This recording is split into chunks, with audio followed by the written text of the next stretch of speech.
So when Mr. Juncker and Mr. Tusk now go to Beijing, of course, their Chinese counterparts will ask them to discuss market economy status. So China wants to get rid of anti-dumping measures in Europe.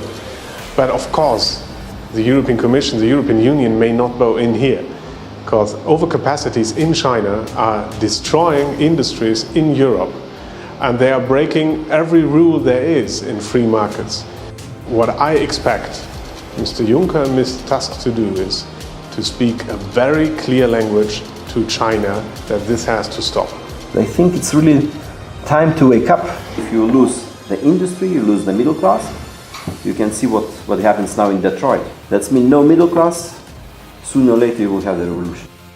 For silicon in particular, the size of overcapacities in China is extremely worrying, and certainly at a time when China's domestic consumption is going down. So there is a major threat to our industry here in Europe if we were to lose the anti-dumping measures which are in place. So I think that what is really at stake for us, should we lose the protection, is whether or not we can continue in Europe or we just shut down. This is really the risk.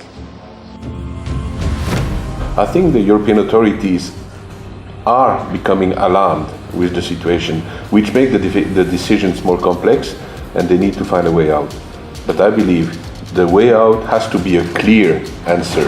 In that summit in China in the coming days, EU needs to take a very clear position and give the signals that they know that their position is going to be driven by a long-term view about the future of the European economy, and not just small, short-term interest, eventually concerned with some Chinese retaliation measures whatsoever.